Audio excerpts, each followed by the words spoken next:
ভাই, আমি আপনাকে প্রথমে ধন্যবাদ জানাচ্ছি যে আপনারা আমাদের পাশে এসেছেন।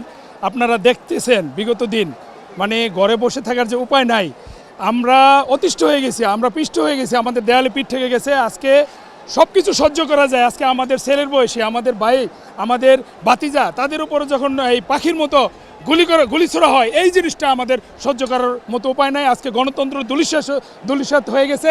গণতন্ত্র বলতে আমাদের বাংলাদেশে আর কোনো শব্দ নাই। আজকে আমরা স্বাধিকারের ন্যূনতম যে অধিকার, সেই স্বাধীনতা আমরা হারিয়ে ফেলেছি। তাই আমরা আজকে ঘরে বসে থাকতে পারিনি। আমার 10 বছরের একটা ছেলে, আমার 12 বছরের ছেলে, তারা বলে যে বাবা তুমি ঘরে বসে থাকো, আমরা চলে যাব। তো এই কথা শুনলে তার ঘরে বসে থাকা যায় না। আজকে সুন্দরবনের একটি হরিণকে আপনি যদি শিকার করতে চান, আপনার লাইসেন্স লাগবে, আপনার অনুমোদন লাগবে। অথচ পাখির মতো আজকে আমাদের ভাই, আমাদের সন্তানকে তারা গুলি করে মেরে ফেলছে। এই পুলিশ প্রশাসন এবং এই যুবলীগ ছাত্রলীগের মাধ্যমে আজ এর কোনো বিচার হচ্ছে না এবং তারা মিথ্যাচার করছে এটা নিয়ে। আজকে প্রতিটা হত্যার, প্রতিটা কিলিংয়ের, এই প্রতিটা গুলির আমরা বিচার চাই এবং প্রতিটা একটা একটা করে আমরা যারা এই হত্যার সাথে জড়িত, আপনারা সাবধান হয়ে যান। যারা এই পুলিশ বাহিনীর সাথে, যারা এই যে অস্ত্র হাতে হেমলেট বাহিনী আছেন, আপনারা সাবধান হয়ে যান। আপনাদের প্রতিটা ভিডিও ফুটেজ আমাদের কাছে আছে, প্রতিটা বিচার এই বাংলার মাটিতে ইনশাল্লাহ হবে। এই ছাত্র জনতা যেভাবে খেপেছে, এই ছাত্র জনতা থেকে এই ছাত্র জনতা রুখতে পারবে না, এই ছাত্র জনতাকে রুখতে পারবে না।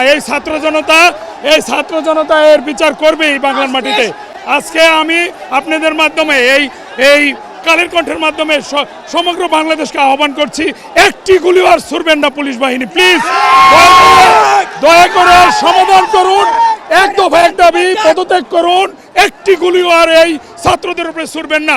যদি গুলি ছাড়তে মনে চায়, আমি বুক পেতে দেবো, আগে আমাকে গুলি করেন, তারপরে আপনি এই ছাত্রদের উপরে গুলি করেন। একটি গুলিও আর ছাড়বেন না। ঘরে বসে থাকার সময় আছে? আমরা অভিভাবকরাও পারতেছি না ওদের আটকিয়ে রাখতে। বিবেকের কাছে প্রশ্ন করতে বলে আমার সন্তানরা, বলে যে তোমার বিবেকের কাছে প্রশ্ন করো যে আমাদের ভবিষ্যতের জন্য এই যে আবু সাইদ, এই যে মুগ্ধ, এই যে এইভাবে যে ওদের নিজের জীবন যে বিসর্জন দিল, তাহলে আমরা যে বেঁচে আছি, আমরা কি ওদের জন্য কিছু করব না? এরপরও কি আর কোনো কোশ্চেন থাকে? তখন কি বলবো সন্তানের সামনে? তখন কোন মুখ নিয়ে দাঁড়াবো? তখনও বলে এখনও কি তোমরা আমাদের আটকিয়ে রাখবে?